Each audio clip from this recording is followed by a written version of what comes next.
পানাগড় শিল্প তালুকে মদ কারখানার পাশেই রয়েছে জনবসতি। মদ কারখানার বিষাক্ত গন্ধে বিপর্যস্ত এলাকার মানুষজন। শ্বাসকষ্ট, চর্মরোগে আক্রান্ত হচ্ছেন গ্রামবাসীরা। অসুস্থ হচ্ছে শিশুরাও। প্রতিবাদেও কোনো ফল মেলেনি। সোমবার পানাগড় মোরগ্রাম রাজ্য সড়ক অবরোধ করে স্থানীয়রা। প্ল্যাকার্ড হাতে বিক্ষোভে সামিল হয় স্কুল পড়ুয়ারাও। কাকসার মনোজপল্লী, ডাকবাংলো, সুভাষপল্লী এলাকার বাসিন্দাদের অভিযোগ, একাধিকবার প্রশাসনকে জানানো হয়েছে, ফল কিছু হয়নি। শিশুরা মদ কারখানার দুর্গন্ধে মাথা ব্যথা, বমির সমস্যায় ভুগছে। স্কুলে গিয়ে দুর্গন্ধের জন্য মিড ডে মিলও খেতে পারছে না তারা। এদিন বিক্ষোভে স্তব্ধ হয়ে যায় পানাগড় দুবরাজপুর রাজ্য সড়ক। বহুক্ষণ বিক্ষোভ চলার পরে শেষ পর্যন্ত প্রশাসনের লিখিত আশ্বাসে বিক্ষোভ উঠে যায়।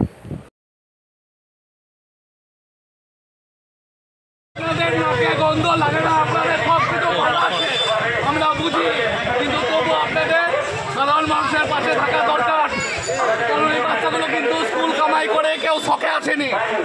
যদি শখে এসে থাকে আমাকে ভরে দিন, কোনো আসা যায় না। আপনারা কাকে প্রোটেকশন দিতে এসছেন? একটা মদের কারখানা, মদকে খুব ছোট জিনিস, আগে সেটা বলুন। হ্যাঁ,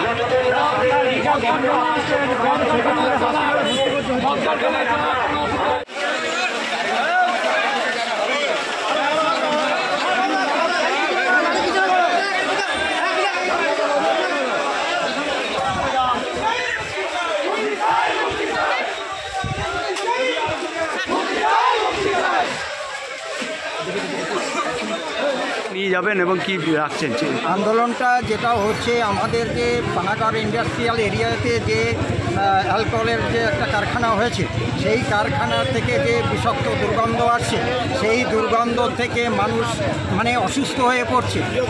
বৃদ্ধরা যারা আছেন তাদের শ্বাসকষ্ট হচ্ছে। স্কুলের ছাত্রছাত্রীরা তাদের পায়খানা, বমি এবং মাথা যন্ত্রণা শুরু হয়ে গেছে অনেক দিন আগের থেকে। আমরা বিডিও ম্যাডামকে জানিয়েছি, থানাকেও জানানো হয়েছে। জানানোর পরেও তারা কোনো রকমের পদক্ষেপ নেয়নি।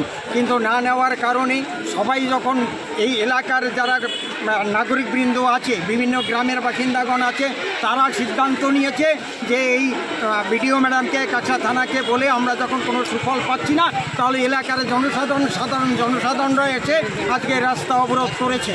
আর সেই অবরোধকে ওদের দাবি হয়েছে যে বিডিও ম্যাডাম এবং এসডিও, ডিএম, যারা এসিপি সাহেব যারা আছেন, তারা এখানে এসে তাদের সামনে, এই জনতার সামনে তাদের একটা কথা দিতে হবে। সেই দাবি এরা এই এই দূষণ থেকে স্কুলের ছাত্রছাত্রীরা, এখানে প্রচুর ছাত্রছাত্রীরা আছে, তারা এই স্কুলে যেতে পারছে না এই দুর্গন্ধের কারণে। তাদেরকে মাথা যন্ত্রণা, মিড ডে মিলের খাবার যারা খায় তারা ঠিকমতো খেতে পারছে না। এই জায়গাগুলোকে কন্ট্রোল করবার জন্য আজকে তারা রাস্তায় নেমেছে। তাই আমরা চাই যে এই দুর্গন্ধটা অবিলম্বে বন্ধ হোক। আমরা কারখানা বিরোধী নই, কিন্তু দুর্গন্ধ যদি না বন্ধ করে তাহলে আমরা কারখানা বন্ধের দাবি। বিষয়টা আমরা দেখছি, আমরা পলিউশন কন্ট্রোল বোর্ডের সাথে কথা চলছে, দীর্ঘদিন ধরেই চলছে। ওরা কিছু মেজার্স নিয়েছে, সেই মেজার্সগুলো ওনারা চেক আপ করেছেন।